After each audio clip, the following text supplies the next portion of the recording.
Et en fait, tu avais des forums d'anorexiques qui donnaient des conseils pour comment mieux vomir, comment... Si. S'il y en a beaucoup, je suis sûr qu'ils se disent que c'est dans la tête, mais les gars, l'anorexie, ça a un impact absolument désastreux. Il y en a une, elle montrait qu'elle allait manger un yaourt. T'es sérieuse là? Tu manges un yaourt? Tu manges. On se poussait à être la fille qui allait mourir le plus vite possible en fait finalement. Dans ma chambre double, avec une dame qui a cuisiné. Est-ce que des fois, justement, ce mode de fonctionnement, au-delà du body, on le retrouve pas aussi, même sans body en fait? Si. Enfin, quand tu dis body, musculation Ouais, muscu en fait. Oui. En fait, généralisé sur les réseaux, tout ça, etc. En fait, je pense que c'est compliqué. Je dis ça parce que du coup, je me retrouve dans ça, personnellement. D'ailleurs, c'est un truc que je voulais rebondir, c'est que moi, personnellement, j'ai jamais fait de compétition de body. Parce que j'ai toujours mesuré avant ce que j'allais perdre.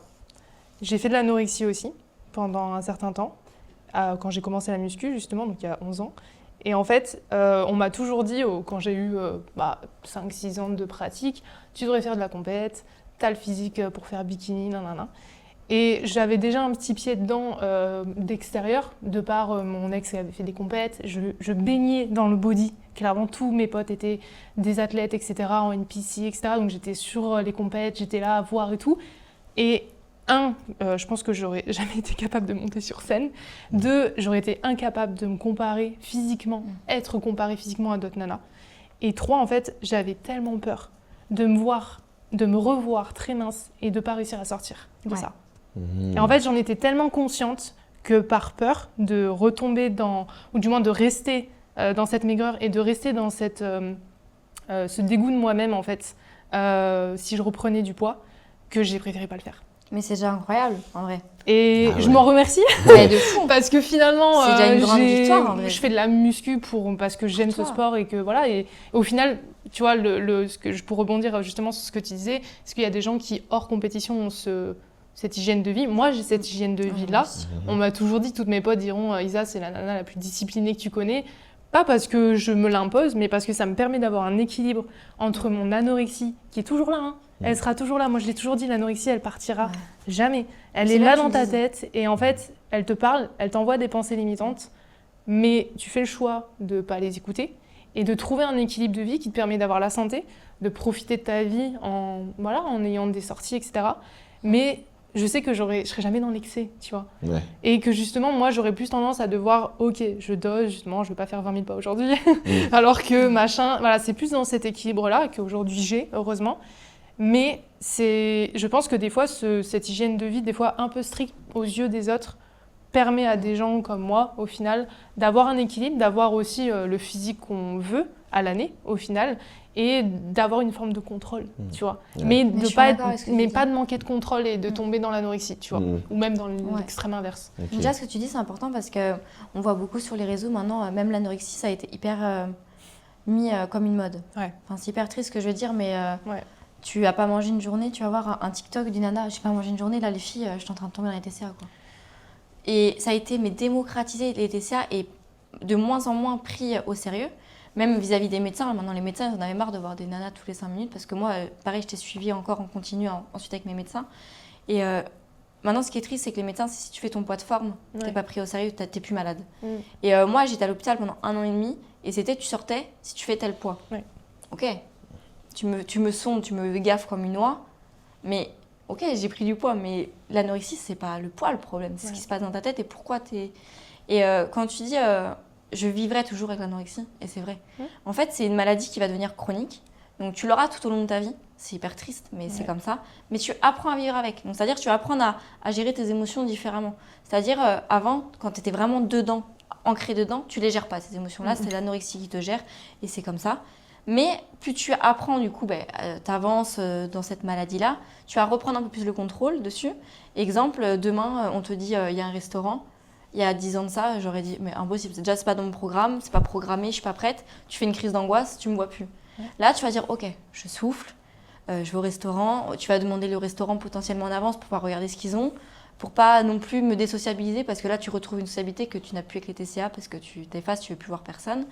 Et ok, il y a des salades, il y a une viande. Au pire des cas, tu fais la chieuse, tu dis au serveur, je veux cette viande, mais vous me la mettez sans rien avec une petite salade à côté. Moi, c'est ce que je fais parce que c'est comme ça et sinon, je te fais une crise d'angoisse. Mais à côté de ça, je suis j'ai réussi à aller au restaurant avec mes amis. Exactement. Et disant ça, j'aurais dit hors de question. On se voit après, vous venez à la maison et c'est tout, quoi. Mais c'est marrant que tu dis ça parce que moi, je sais qu'un jour, on m'avait posé une question sur une FAQ.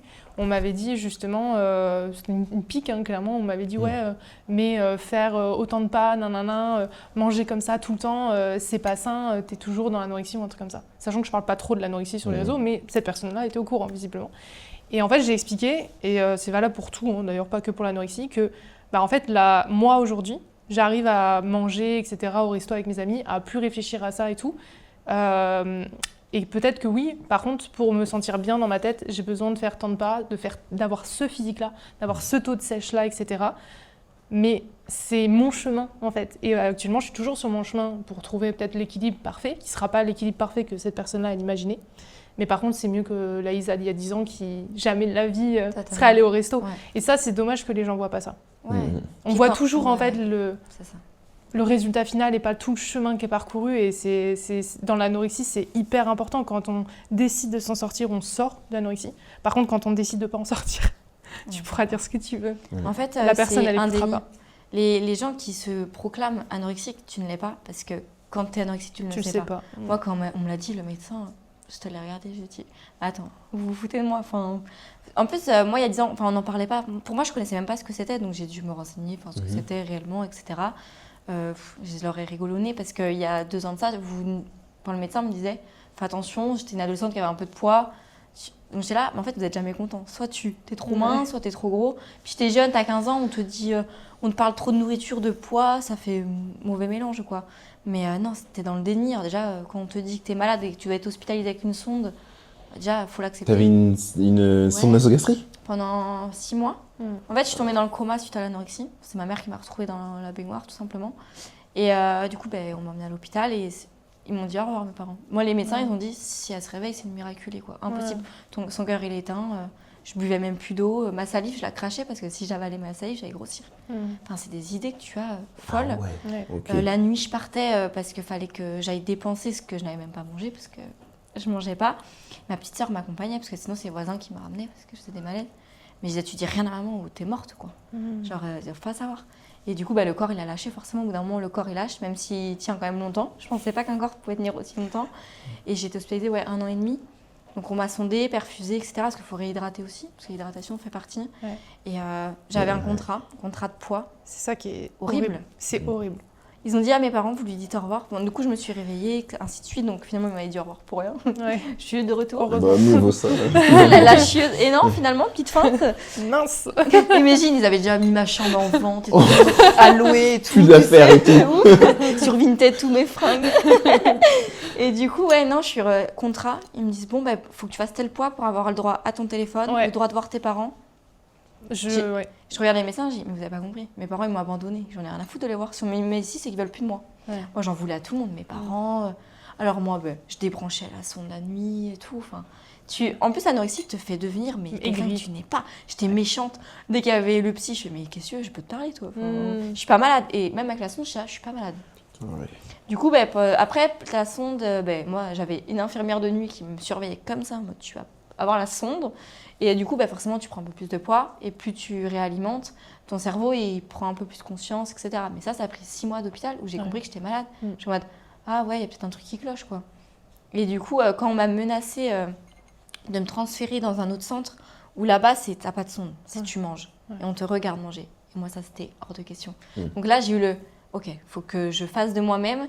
Donc, ça a été hyper long. On m'a fixé des objectifs semaine par semaine. Réussir à aller en salle à manger, sans faire de crise d'angoisse. Première semaine. Deuxième semaine, couper mes aliments. Troisième semaine, les sentir sans faire de crise d'angoisse. Et ça, c'est qui t'aidait à faire ça ? Les infirmières et tout, ils t'accompagnent. Après, tu es en repas thérapeutique aussi. Ouais. Mais ça a été très compliqué. Tu fais des crises d'angoisse, ils te remettent en chambre, puis tu uses de l'énergie à faire des crises d'angoisse. Donc, tu refais des malaises, on te remet en chambre. Et après, il faut accepter de boire de l'eau.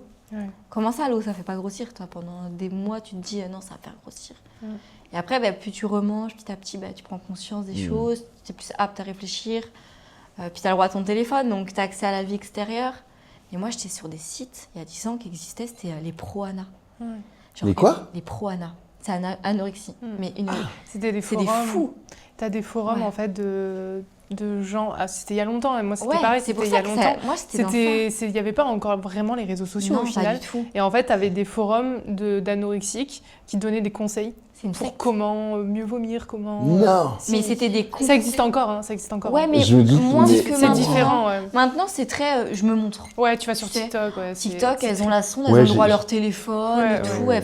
Moi, le téléphone, mais tu avais 10 minutes par jour, tu avais intérêt qu'il a de la batterie, sinon tu n'as plus de 5 minutes, tu appelles vite fait ta mère, oui, bon, ça va, bisous, au revoir, quoi. Ouais. Là, elles sont dans des centres tout ensemble, elles font des sorties. Mais moi, j'étais enfermée. Mais même au tout début, j'étais attachée au lit avec des sangles, parce que moi, sinon, je faisais de l'activité. Des contentions. Ah oui, tu bougeais pour... à un moment, à l'arrivée, l'infirmière, j'étais par terre pour faire des abdos. Et là, je vais me faire démontrer. Tu fais quoi ? Je m'étire, j'ai mal au dos. Puis en plus, t'as des mensonges, mais pourris. Ils te connaissent au bout d'un moment. Mais t'étais mineure en plus. Donc ça va parce que vu que je suis mineure, enfin non, ça va pas. C'est tes parents qui prennent le contrôle de tout. Moi, c'était l'inverse. Mais après, j'étais majeure juste au moment où j'ai déclenché mon anorexie. Du coup, j'ai dit à ma mère et je faisais ce que je voulais. Parce que moi, ils choisissaient tout du coup avec le médecin. Je voulais pas, t'es mineure, tu te tais quoi. C'est du coup, les centres. Pour revenir au compte Insta. En fait, c'était celle qui va le plus loin, elle a gagné. Ouais. Donc, il y en a une, elle montrait qu'elle allait manger un yaourt. Mais t'es sérieuse là, tu manges un yaourt, tu manges. Et en fait, on se poussait à être la fille qui allait mourir le plus vite possible, en fait, finalement. Je savais aucune idée que ça Et là, maintenant, je vois les comptes, c'est limite, c'était une mode. Et quand tu vois ça, tu te dis que nous, on se déchirait. Enfin, c'était hyper triste, en fait, à voir quand tu y repenses. Et c'était la mode où il fallait que tu rentres dans... Tu sais, comme ça, là, tu serres comme ça, il fallait que ça, tu fasses... Mais des trucs de fou. Et là, je y repense, moi, je faisais des trucs de fou.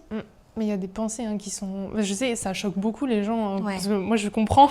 Mais ça choque beaucoup les gens, typiquement. Mais même, moi, j'ai des patterns encore qui restent. Où, par exemple, j'aime bien quand je vois mes côtes. Moi aussi. J'aime bien quand je vois mes clavicules. C'est horrible de penser comme ça. Mais en fait, c'est un... Alors, bien sûr, aujourd'hui, c'est mesuré. Mais genre, c'est quelque chose ça procure de la... Comme si on était content. Parce qu'on sait dire ça valide quelque chose, on a un taux de sèche, etc. C'est con, mais... Moi, en plus, pour dire, moi, à la fin, c'était même plus... je me pesais même pas, à la fin. Il ne fallait même pas parler de balance ou autre. Je me regardais dans le miroir. Par contre, j'ai 0 photo. Moi, j'étais la fille. Quand je vois, il y en a, elles sortent dans toutes les positions possibles, elles ont leur côte. Mais moi, mes parents, ils sortaient le téléphone, je pouvais faire une crise d'angoisse. J'ai dit, tu me ranges ça. En fait, ils voulaient me le faire au début pour me faire un déclic. Je dis, mais tu me ranges ça. J'ai une seule photo habillée en large à l'hôpital comme ça, c'est tout. Pour me dire, montrer à ma mère, oui, on m'a ressondé, tu vois, c'est tout. Les personnes me disent, mais t'as pas d'avant-après. Mais impossible de prendre une photo. J'ai 0 photo de moi. Là, maintenant, c'est faut prendre le bras maigre et tout. Moi, t'as rien de tout ça. Ouais. C'était pas la génération aussi. Non, c'était différent. Après, c'est que on était jeunes. Ouais, on était jeunes et puis... je pense qu'il n'y avait pas les réseaux sociaux. Moi, je sais qu'il n'y avait pas Insta. J'avais que Insta. Moi, c'était le pro, truc pro anal. Hein. Mais en fait, moi, c'est vrai que j'ai aucune photo là-dessus. Mais c'est vrai que par contre, j'en ressortais quand même une forme de fierté d'être... Après, dans l'anorexie, il y a différentes formes et raisons pour lesquelles on tombe dans l'anorexie. Il y en a plein. Et du coup, c'est vraiment chacun a son histoire de pourquoi on est tombé dans l'anorexie. T'as différentes anorexies aussi. Ouais, c'est ça. T'as plusieurs phases. T'as la phase où... tu vas vite reprendre le dessus et tu t'en sors seule parce que tu fais « Ok, là, je merde, je vais reprendre le dessus ». Tu as la phase 2 où tu perds le contrôle, mais tu as l'aide des médecins et ça va. Et tu as la phase 3, tu es dans le déni total et c'est la cata. C'est vrai qu'il y a une sorte de grade de gravité. C'est pour ça qu'il faut doser ce qu'on voit sur les réseaux aussi. Ouais, c'est ça. Parce qu'il y en a sur les réseaux, c'est bon, je m'en suis sortie et tout. Puis t'en as une, elle a fait « Mais comment ça ?» Tu sais, moi, je reçois des messages. « Mais j'ai vu cette vidéo, elle a réussi à remanger comme ça, toute seule. » Je dis « Mais chaque degré est différent à prendre. » C'est ça. Ouais, il y a un degré sur chaque trouble, quoi. C'est hyper individuel. Totalement. Puis, parce que, enfin, comme tu dis, il y a des anorexies où effectivement, ça travaille beaucoup, mais tu arrives à peu près à t'en sortir. Puis, il y a des anorexies comme tu as eu toi, où à un moment donné, on te retrouve dans le coma. Puis même quand tu travailles, tu te dis, mais j'ai rien à faire ici. Qu'est-ce que je fais ici? En fait, moi, je leur en voulais parce que j'avais eu le harcèlement à l'école de « je suis trop grosse ». J'ai dit, mais là, vous me mettez à l'hôpital alors que vous me... Tu vois, en fait, dans ta tête, t'es jeune, tu te dis, mais tout bascule. Je suis trop gros, je suis trop maigre. En fait, faut être quoi? Du coup, tu comprends pas trop les choses. En fait, plus tu creuses, moi, avec du coup, les spécialistes que tu as vu autour, c'est même pas suite à ça que je tombais mal à l'harcèlement. L'harcèlement, ça a juste été la goutte d'eau qui a fait déborder tout. C'est toujours comme ça. Moi, c'est parti de quand j'ai dans le ventre de ma mère, quand même. C'est une histoire de fou. En fait, elle m'a pas eu au bon moment de sa vie. Les médecins lui avaient dit, n'aie pas d'enfant maintenant parce que tu vas te faire opérer et tout. Enfin, Et je suis tombée à ce moment-là. Et l'enfant a ressenti le « t'es pas arrivé au bon moment ouais. ». Donc quand j'ai grandi, en fait, je voulais me réeffacer aux yeux de mes parents. Donc je suis tombée malade pour m'effacer, en fait, aux yeux de mes parents, alors que j'ai eu une éducation incroyable, l'amour incroyable de mes parents. Et finalement, je voulais m'effacer de leur vie comme si j'étais en trop dans leur vie. Ouais. Alors que pas du tout. Ça peut partir de très loin, beaucoup des patterns comme ça. J'en connais beaucoup, des gens qui ont ce sentiment, qui ont besoin de prouver leur place dans leur famille ou même dans la société, parce que, même sans le savoir, l'enfant n'était pas désiré, même pas forcément parce qu'il n'a pas été aimé, juste parce qu'il n'était pas désiré. C'est un retour de couche, ce genre de choses. Et en fait, ça se voit dans le comportement adulte, mais c'est inconscient. Et après, en fait, c'est les médecins et les psychologues ou les psychiatres qui démêlent ça, ou même l'hypnose, par exemple. Et c'est hyper intéressant. Mais en fait, il y a toujours... On dit souvent dans les maladies, c'est un peu comme la schizophrénie ou ce genre de choses, que c'est un peu génétique, dans le sens où on a le truc, et il y a un événement en particulier qui le révèle. Et dans l'anorexie, c'est un peu ça, c'est une accumulation, il y a beaucoup de conditionnements, etc. Et il y a souvent un événement qui va faire que la personne va basculer, en fait, dans la maladie. C'est vrai.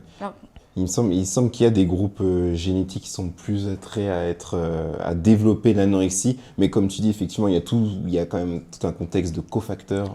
C'est un conditionnement. Ouais, c'est ça, qui viennent faire que tu rentres à plus ou moins gros degré. Et puis, d'ailleurs, les maladies psychiatriques dans leur ensemble, c'est plus ou moins le cas. C'est ça. Et puis, souvent, on voit aussi qu'il y a un pattern qui se reproduit. Quand, en fait, on tire un petit peu, générationnellement parlant, ça se reproduit un peu, mais sans des fois s'en rendre compte. Tu vois. Et c'est vrai que... parce que je sais pas si les gens captent à peu près le degré que c'est l'anorexie. Parce qu'il y en a beaucoup, je suis sûr, qui se disent que c'est dans la tête. Mais les gars, l'anorexie... c'est facile de manger, mais c'est hyper simple. Arrête de faire tes caprices, en fait. Ouais, c'est ça. Sauf que c'est pas... L'anorexie mentale, c'est une vraie maladie psychiatrique. C'est une double personne. Ça a un impact absolument désastreux. Enfin, moi, j'en ai vu des patients... En fait, des fois, tu vois que ça traîne parce qu'il y a un fond d'anorexie qui n'a jamais été diagnostiqué, tu vois. J'ai déjà eu ça en rééduc. Elle dit, quand tu es majeur, c'est pire. En fait, plus tu l'attardes, plus tu vas le traîner parce que déjà, tu restes dans ton déni total parce que c'est toi qui vas gérer tes soins quand tu es majeur. Moi, j'ai eu la chance, je mets des gros guillemets, d'avoir eu quand j'étais mineure parce que c'est mes parents. Pris en charge. S'il faut que tu ailles à l'hôpital, sauf que moi, j'ai refait une rechute quand j'avais 18 ans. Mais le changement total. Donc déjà, j'ai accepté l'aide, mais du coup, au lieu d'être mis en pédiatrie, on te met en psychiatrie. Parce que c'est une maladie mentale. Mais dans ma chambre double, avec une dame qui a tué son mari. Dans l'aide, totalement différent. Et puis en plus, des centres, t'en as trop peu, t'es sur liste d'attente. Moi, je devais aller dans un centre spécialisé TCA.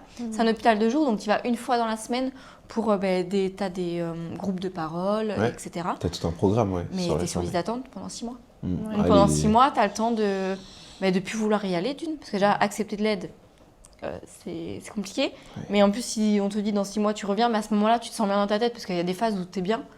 Non, j'y retourne pas. Et quand ça va plus, on te remet sur les attentes. C'est ouf. Les hospitalisations de jour, c'est technique. Les délais sont... Même nous, on n'a rien à voir avec la TCA, et c'est compliqué.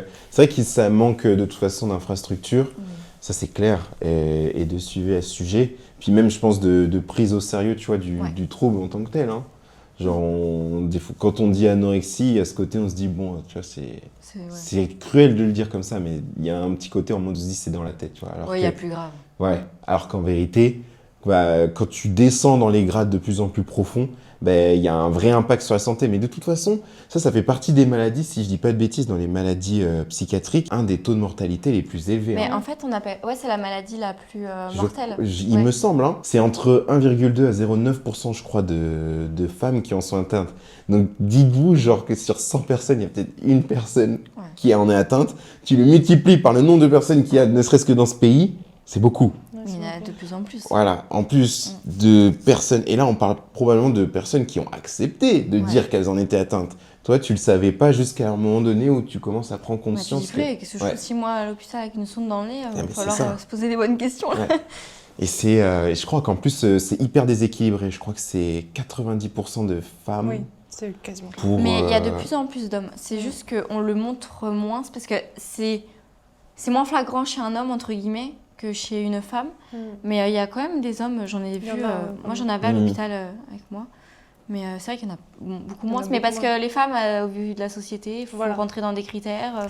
La problématique n'est pas la même à la base et la pression qu'on met en fait n'est pas la même à la base. Totalement. Et encore une fois, ça dépend de pourquoi on tombe dans l'anorexie. Il y en a qui vont tomber dans l'anorexie sans même avoir une volonté de maigreur. Totalement.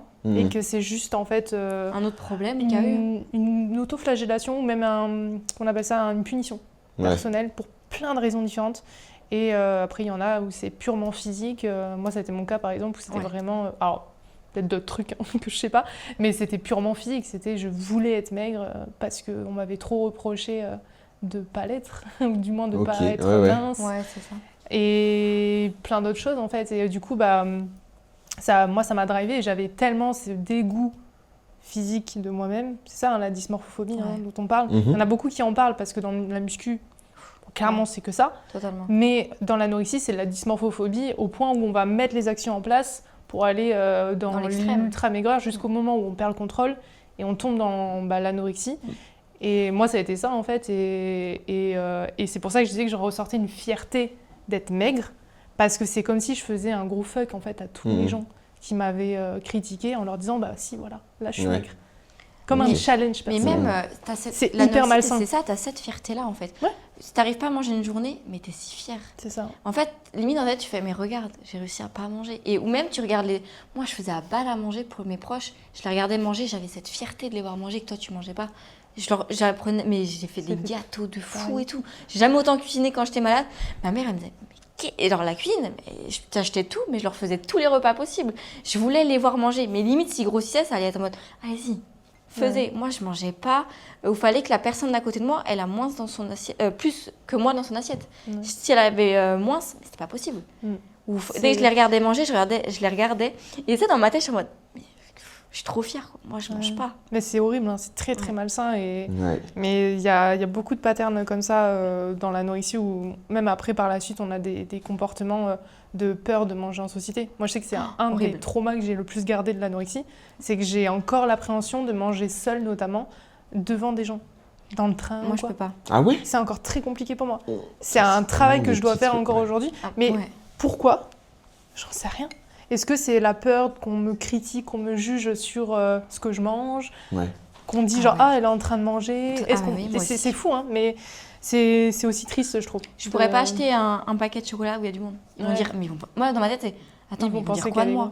Je suis la meuf des... Tu sais, j'ai montré à tout le monde que je faisais du sport et tout, mais là, si je montre que je mange ça, la honte. C'est ça. Ou moi, là, je viens tout juste de réintégrer les repas plaisir, parce que ça, je n'y arrivais pas, mais que quand je suis avec mon copain. Si il prévoit un resto avec tous ses copains, c'est pas possible. Mais tu vois, c'est un chemin. Elle est sur son chemin, parce que je me reconnais, parce que moi, ça a été ça il y a quelques années, quand j'ai commencé à sortir un peu de l'anorexie, où justement, pareil, je faisais des repas plaisir qu'avec mon copain de l'époque, tu vois. C'était ma safe place, parce que je savais qu'il allait pas me critiquer. C'est horrible, et en fait, aujourd'hui, m'en fiche, tu vois. Mais parce que j'ai arrivé à un niveau où, aujourd'hui, j'ai mon équilibre, c'est ce que je disais. Totalement. Je peux faire 3 ou 4 repas plaisir dans la semaine, mais en fait, ils vont être contrôlés. Mais personne ne va le voir. Et puis, mon entourage a été choisi pour justement accepter ma particularité. Mais c'est ça, en fait. Donc, Et par exemple, à des filles ou des pratiquantes ou même des athlètes qui se reconnaissent un peu dans ce que vous dites, alors on ne va pas étaler toutes les possibilités thérapeutiques parce que c'est impossible, mais peut-être parce que vous l'avez vécu, j'avoue que moi je ne l'ai pas vécu, donc c'est un petit peu plus difficile, j'ai que des termes un peu génériques, on va dire médicaux, mais tu as parlé de l'entourage. Est-ce que il y a des choses comme ça, des premières pistes ou des premiers indices pour essayer de sortir un peu de ça ? Peut-être qu'il y en a qui regardent, qui écoutent, qui se reconnaissent, parce que tu l'as dit, tu t'es reconnu dans ce que Luna a raconté, je pense que... Et peut-être des choses qui ont été game changer un peu. Et moi j'aimerais ajouter une question à ta question. Vous qui l'avez vécu, comment on lutte contre ça ? Comment on lutte contre l'anorexie ? Quelles mesures est-ce qu'on pourrait prendre dès le plus jeune âge ? Qu'est-ce qu'on pourrait faire ? Qu'est-ce qu'on pourrait changer ? Qu'est-ce que vous proposez ? Est-ce que vous y avez réfléchi ? C'est une dure question. Non, mais c'est parce qu'on parle des problèmes, mais parlons un peu des solutions peut-être. Qu'est-ce qu'on pourrait faire ? En fait, déjà, la question est, tu veux dire dès le plus jeune âge, tu veux dire ? Même en général. Pour lutter, pour éviter que des personnes ne tombent là-dedans. En prévention. Ouais. Déjà, quand on est plus jeune, si l'entourage déjà une relation néfaste avec la nourriture, donc l'enfant va avoir la même alimentation. Imaginons les parents, ils mangent hyper brut, ils frustrent leurs enfants de tout gâteau possible. Tu es sûr que plus tard, il va y avoir des... Déjà, l'éducation de l'équilibre, comme elle parlait. Quand tu es petit, si ton enfant il veut un gâteau, accorde-lui. C'est encore un équilibre, pas la boîte. Voilà, apprends-lui les quantités, effectivement. Manger de tout, ça c'est incroyable. Et pareil, les réflexions. Si le petit il a un peu de ventre, tu vas lui dire, t'es petit, t'es une éponge émotionnelle. Plus tu vas grandir, plus... Putain, maman m'avait dit... Ça, tu vas grandir, tu vas prendre conscience des mots, tu vas dans le miroir. Ah, c'est vrai que maman a dit que j'ai un gros ventre. Il va l'écouter à l'école. Il va faire rebond avec ce que sa maman lui avait dit. Et si son enfant, vraiment, là, il devient en surpoids, il y a des manières de faire les choses. Pas lui dire, mais là, t'es trop gros, mets-toi au régime. Non, tu essayes de changer les assiettes sans qu'il le voie forcément. Tu sais, tu fais des recettes saines, mais qui prennent plaisir à manger ou autre. Ou lui trouver une activité physique qui lui plaît. Pas le forcer déjà à faire une activité physique parce qu'il est trop gros. Non, qu'est-ce que t'aimes en fait à faire? T'adores le foot, mais fais du foot. Il y a une petite dépense. Mais les réflexions, en fait, ça va être encore une fois l'entourage qui va tout faire. Les réflexions, l'éducation, comme on disait aussi, et la vision des choses. Alors non, un McDo te fera pas grossir. Non, c'est pas parce que ton copain ne mange pas ça que tu dois pas le manger. Enfin, il y a plein de petits tips à faire. Moi, comme je dis toujours, on ne pourra jamais faire les choses parfaitement quand il concerne les enfants. C'est-à-dire que, personnellement, j'ai eu une enfance, une éducation que je juge personnellement parfaite. Genre, vraiment, personnellement, j'ai jamais manqué de rien, etc. Et mes parents sont et étaient des bonnes personnes, entre guillemets, là-dessus. Donc, forcément, j'ai eu un bon début de vie, on va dire ça comme ça, des bonnes bases. J'ai jamais été critiquée par mes parents. Ils m'ont toujours laissé faire ce que je voulais, être qui je voulais, etc. Mais ce qui se passe à l'extérieur, à l'école, ça, on ne peut pas le maîtriser et on ne pourra jamais le maîtriser. Et comme nous le disait Maëlle, on a, je pense, des prédispositions génétiques à être plus ou moins sensibles à certaines choses. Peut-être que je l'étais sur certains mots qui, chez moi, ont résonné comme une critique qui, du coup, par la suite, a fait qu'il y a eu de la haine sur soi, un rejet physique de soi-même, etc., qui après, du coup, a fait qu'il y a eu les actions. Et ça, on ne pourra pas le maîtriser. Parce que malheureusement, on ne choisit pas qui on a autour de nous. Les enfants, ils sont durs entre eux, clairement. De plus en plus. Certains adultes sont durs avec les enfants aussi, clairement.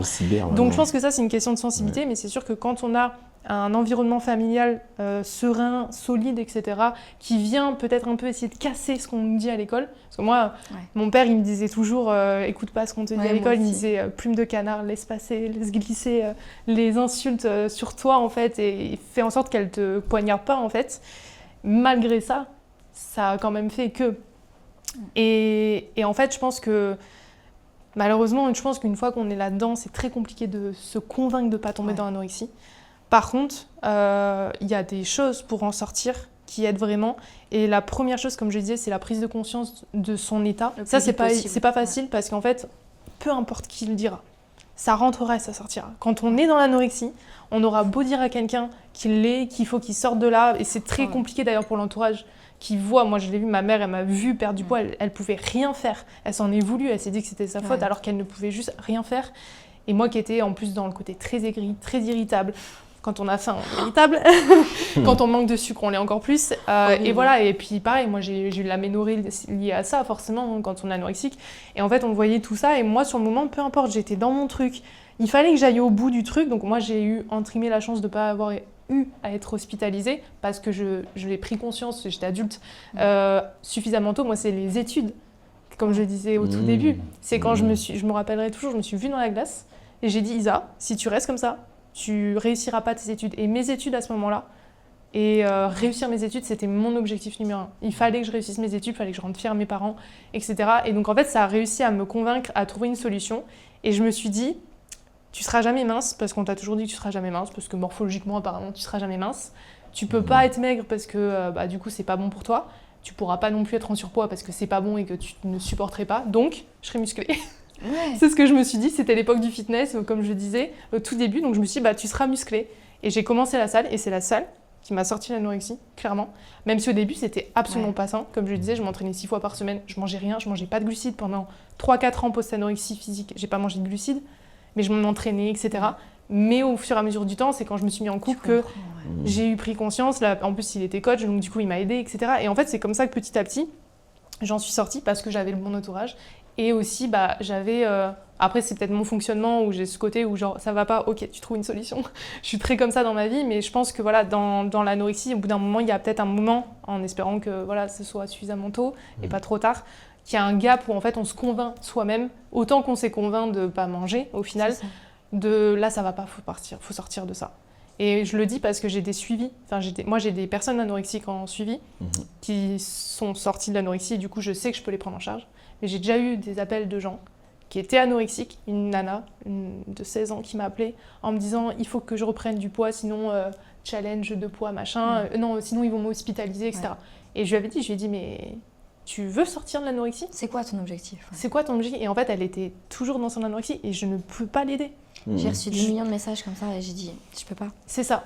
Et donc ça, c'est hyper important en fait, en tant que pro, hein, si jamais on a quelqu'un qui vient avec ce discours-là, de savoir si, ok, est-ce que tu es toujours dans l'anorexie physique au final, hein, parce qu'il y a physique et mental, mais est-ce que tu es prêt à changer ? Est-ce que tu es convainc ? Est-ce que tu te convaincs toi-même que tu veux sortir de ça ? Ou c'est pas encore le cas ? Et dans ces cas-là, il y a un gros travail. Et là, c'est un accompagnement psychologique qui va derrière. Moi, j'en ai pas eu personnellement, mais peut-être parce que voilà, c'était mon cas. Et encore une fois, moi, j'encouragerais toujours des gens à aller voir un pro, peu importe lequel, pour s'accompagner niveau psychologique, parce que au-delà de l'anorexie, il y a beaucoup plus à travailler. En fait, pour moi, c'est même pas un problème. Ça dépend. C'est la conséquence quand tu tombes d'anorexie parce que tu te supportes pas physiquement et que c'est relié à ton physique. Bon, ok, voilà. Mais de base, c'est même pas un problème de nourriture et de poids. Non. Moi, c'était vraiment tous les problèmes autour qui ont mené à cette conséquence-là. C'est ça. Mais de base, c'est bien plus que ça et c'est bien que tu en parles aussi parce que beaucoup l'oublient.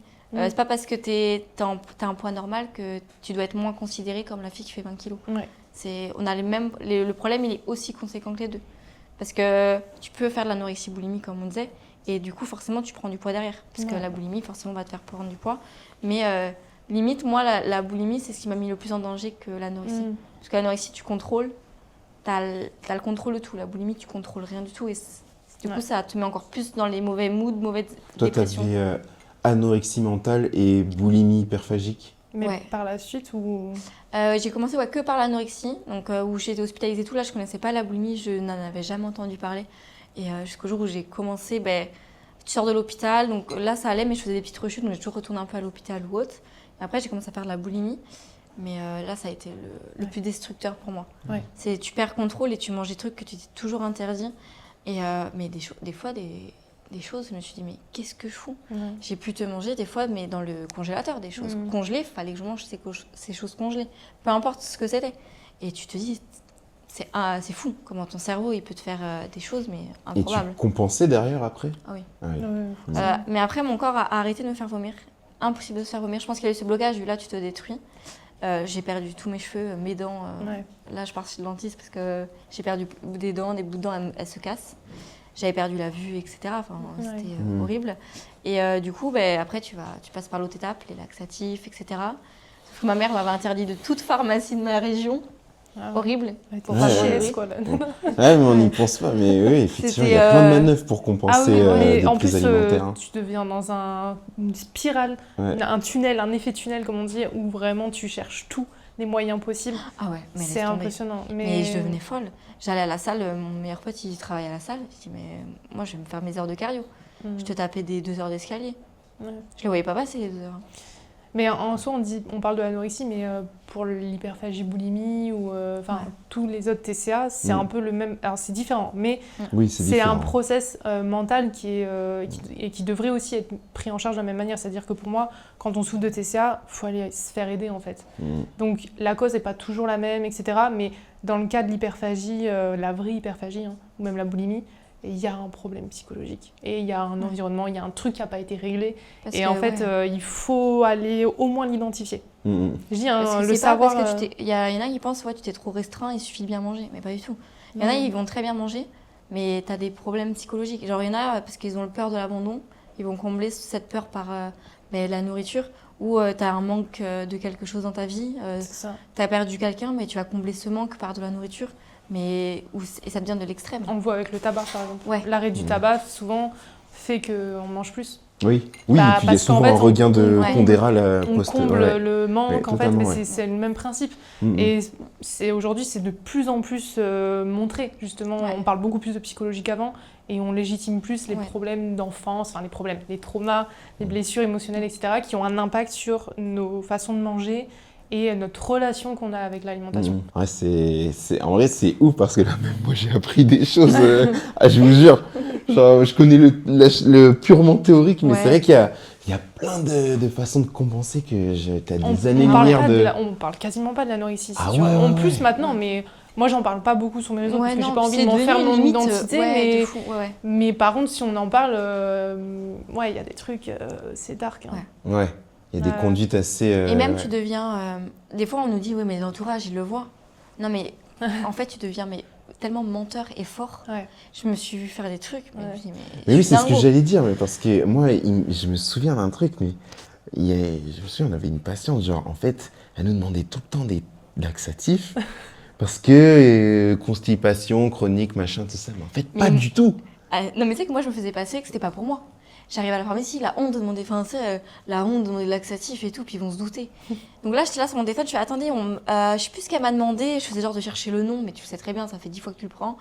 D'accord, ok, c'est pour adultes, oui. Du coup, tu prends, tu fonctionnes comme ça. Moi, je disais jamais que c'était pour moi.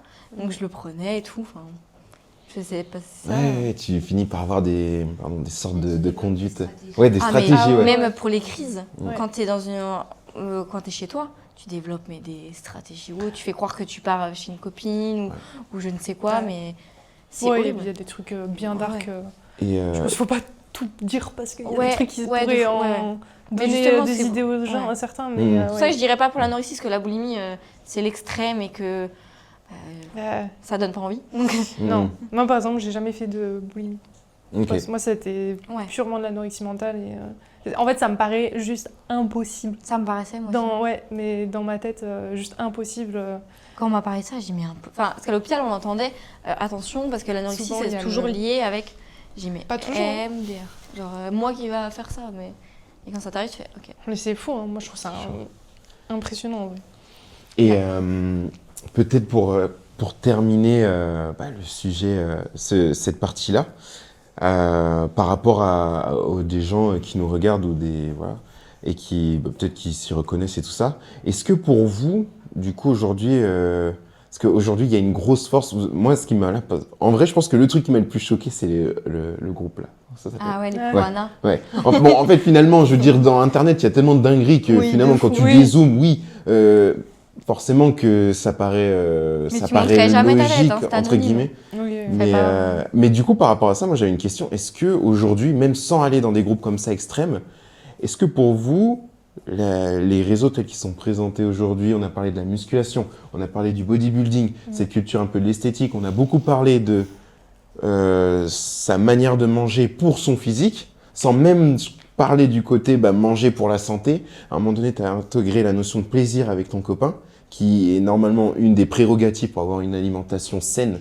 C'est la notion de plaisir dans l'alimentation. Donc on a eu cette sphère beaucoup esthétique, et j'ai l'impression que d'ailleurs et moi le premier, on est très influencé par ça, j'ai le sentiment. Est-ce que pour vous aujourd'hui ça a un impact positif ou négatif, ou qu'est-ce qu'il faudrait changer vis-à-vis du discours un peu qu'on pourrait avoir? Moi je pense qu'il y a les deux. En fait, faut prendre conscience que sur les réseaux tu verras le positif et le négatif. Enfin, faut savoir, justement, faut avoir la conscience de prendre que le positif. Parce que tu vois de tout maintenant sur les réseaux. Et beaucoup de néfastes malheureusement, parce qu'on met que, comme on dit, les paillettes. Donc tu vas voir des what I eat in a day, des nanas trop belles, les abdos et tout. on en parlait vraiment, t'as lâché les exacts mots, c'est ouf. Mais on voit ce qu'on veut. Je mange une salade le matin et tout, on ne sait pas ce qui se passe derrière la caméra. On sait pas, pareil, comme on dit, les TCA, on ne sait pas, il y a eu beaucoup de rumeurs sur des vidéos, les nanas, elles jettent aussi ce qu'elles montrent. Tu mets ce que tu veux. C'est pour ça qu'il faut savoir prendre le bon et le mauvais. Je pense qu'il y aura toujours de tout dans les réseaux, et maintenant surtout qu'on montre de plus en plus tout sur les réseaux. Et je pense que c'est prendre voir les choses bien, mais avoir du recul. Pas tout prendre à cœur. Pas parce que cette nana-là, elle t'inspire, elle montre ça, il faut que tu manges comme elle. On en avait discuté aussi de ça. C'est ce qu'on disait toujours garder son esprit critique face à tout ce que vous voyez. Mais c'est marrant parce que moi, il y a un truc que j'ai fait et que je continue de faire, mais j'ai fait surtout à une période de ma vie. Parce qu'avant, quand j'étais un peu moins mature qu'aujourd'hui, genre, je comparais en fait mon physique à des nanas que je trouve impressionnantes, mais en fait, avec du recul, aujourd'hui, je le vois, on n'a pas du tout la même morphologie. Et en fait, je n'aurais pu, même avec mon niveau physique actuel, j'aurais jamais pu atteindre ce physique-là parce que j'ai pas un buste long, en fait. Oui, et ça, non, mais c'est vrai, mais c'est quelque chose que j'ai assumé et que, même si ça me tue de le dire parce que ça me saoule, en vrai, j'aurais aimé avoir un buste long. Voilà, mais c'est pas le cas. Et en fait, aujourd'hui, je suis allée à mon prime physique, entre guillemets, pour essayer d'atteindre le niveau physique le plus esthétique que je peux avec ma morphologie. C'est ça. Et en fait, je me suis rendu compte, en fait c'est con, mais vraiment c'est un truc que je dis aux gens de le faire parce que vraiment ça aide, c'est que toutes les nanas que je suivais sur les réseaux, qui en fait faisaient que j'étais plus énervée de les regarder et du coup de me critiquer moi-même plutôt que d'être inspirée par leur contenu, j'ai supprimé. Puis les réseaux, c'est vraiment. Tu as ce que tu veux voir. Ouais. Nous, tu vas suivre que les nanas qui t'inspirent forcément. Mais demain, tu vas à la plage. Moi, c'était cet été, je voulais pas me mettre en maillot de bain. Mais genre, déjà moi, me mettre en maillot de bain, c'est un peu cata. Mais pareil, mon copain il me dit mais regarde autour de toi, est-ce que tu vois la nana parfaite? Et tu regardes autour de toi, tout le monde est banal et tout le monde kiffe sa vie. Même la fille qui va avoir un peu plus de ventre que toi, elle va kiffer sa glace et elle est plus heureuse que toi qui est en train de rentrer ton ventre parce que tu crois que tout le monde te regarde. Enfin, il y a des fois on attend d'être heureuse pour faire ce qu'on. Enfin moi je sais que j'attendais de faire tel poids pour faire les choses. Quand je serais heureuse, je le ferais. Ou quand je ferais 40 kilos, je le ferais. Je pourrais aller à la plage. Finalement, j'ai jamais rien fait quoi. Parce que t'es jamais satisfait finalement. Et j'ai remarqué que c'était pas le poids le problème. Parce que je fasse 30 kilos ou 60 kilos, le mal-être il est toujours le même. Donc si tu règles pas en fait ton mal-être, tu seras toujours malheureuse peu importe le poids que tu fais. Et c'est vraiment pas ça le problème, c'est ce qu'il y a à l'intérieur. Tant que tu n'auras pas géré ça dans ta tête, ton corps ne suivra pas derrière. Il y en a beaucoup qui disent je serai heureux quand je perdrai du poids. Ouais, moi c'était tout le temps ça. Il y en a beaucoup qui disent ça et cette phrase, je pense qu'il y en a, c'est vrai. Hein. Je pense qu'il y en a, il leur manque peut-être juste ça. Mais à perdre du poids et perdre du poids. Mais il y a des gens qui disent ça alors qu'en fait il y a une grosse problématique identitaire au final sur eux-mêmes. Mais c'est vrai que sur les réseaux, moi je dis ça, je suis la première à montrer ma shape, etc. Mais parce que t'es fière du résultat. Mais parce que j'espère aussi que les personnes qui regardent et celles qui m'écrivent en me disant ah c'est incroyable machin, et qui se comparent en fait, j'ai des clientes à moi qui se comparent à moi et je leur dis mais on n'a pas la même morpho. Et en fait je veux leur faire comprendre qu'on n'a pas le même niveau d'expérience. Elles ont peut-être 3 ans de muscu, j'en ai 11. Donc c'est normal et je leur explique que par contre tu l'atteindras ce physique-là si tu continues le même chemin. Sûr. Et je dis ça, je te l'assure. Alors vraiment statistiquement il n'y a pas de problème. Mais c'est plus ça en fait que je veux montrer quand je fais ça plutôt que j'aimerais pas avoir des nanas qui genre pleurent en regardant mes vidéos en se disant genre je serai jamais comme elle. Ça me tuerait en fait. Mais malheureusement on manque de patience. On est dans une génération qui manque de patience. On veut tout de suite. On en parlait un moment de ça. Ouais, on veut des niveaux stratosphériques en quelques mois. Alors tu vois maintenant des ados de 16 ans, mais tu les vois musclés, mais tu te dis, wow, c'est quoi ce bordel là, c'est à 16 ans. Toujours garder son esprit critique. Non, mais c'est réel. De 1, prendre du recul. De 2, esprit critique, parce qu'on l'a dit dans l'autre podcast, celui qu'on avait fait l'autre fois, il y a des gens qu'on voit sur les réseaux. Ils sont littéralement payés pour maintenir un physique sec à l'année, machin. Ils n'ont aucune obligation, ils n'ont pas d'enfants, ils n'ont pas de conjoint, ils n'ont pas de vie, ils n'ont pas de travail. La vie tourne autour de ça. Voilà, leur vie tourne autour de ça. Donc, la comparaison, elle ne doit exister qu'entre vous et vous-même. Ou quelqu'un qui... Voilà, ça n'a pas de sens avec quelqu'un d'autre ou quelqu'un qui a vraiment littéralement pas la même morphologie que vous. Il faut le réaliser, il faut bien le faire rentrer dans sa tête. Il faut aussi prendre conscience qu'en fait, on n'a qu'une vie.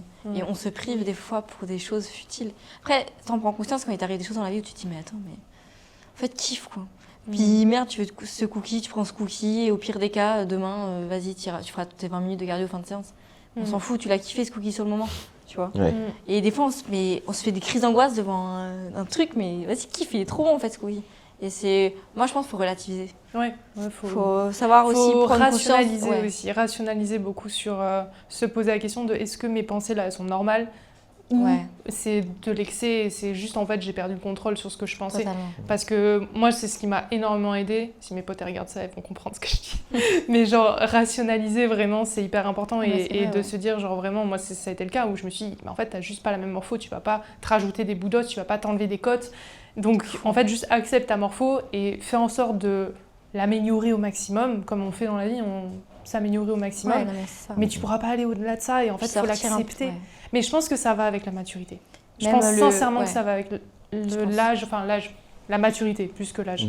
Vraiment. Parce qu'il y a des très jeunes qui commencent, comme je disais, qui commencent pas la muscu pour les bonnes raisons. Beaucoup de nanas aujourd'hui qui commencent la muscu parce qu'elles veulent juste un gros fessier. Et qu'en ventre plat aussi. Ventre plat aussi. Ah, j'ai fait une vidéo là-dessus, je me suis fait tacler. Ah ouais.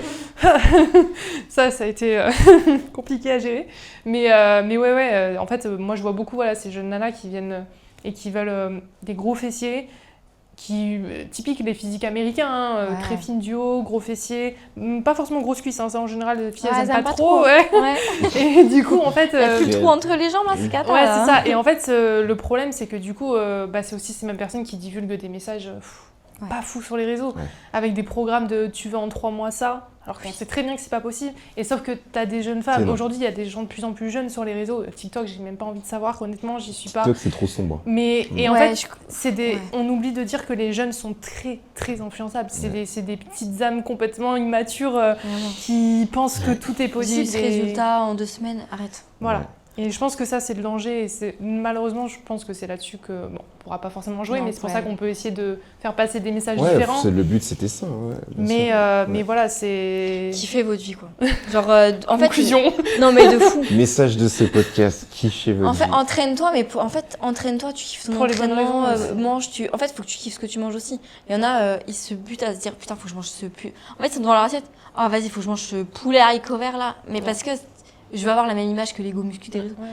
Mais essaie, tu peux cuisiner. Maintenant, kiffe ton plat, voilà. Ouais. Mais en tout cas, c'était très intéressant. On a fait un super dégradé. Franchement, c'était top. Hein. On a fait un super dégradé. On a exactement respecté le programme, donc c'est super cool. J'espère que, en tout cas, pour toutes et tous ceux qui ont regardé la vidéo, qui se sont peut-être reconnus, n'hésitez pas à commenter, partager, que ce soit en tant que pratiquant, pratiquante, débutant, confirmé. Vous avez vu, en vrai, ça peut concerner tout le monde. Hein. Donc voilà, l'idée c'était déjà de pouvoir voir comment ça se passait le body d'un côté femme. Et j'ai trouvé ça hyper intéressant en vrai. Et puis après je pense qu'au niveau Tessa, il y a tellement de choses dont je suis sûr on n'a pas parlé. Moi j'ai appris tellement de choses aussi. Donc c'était franchement très intéressant.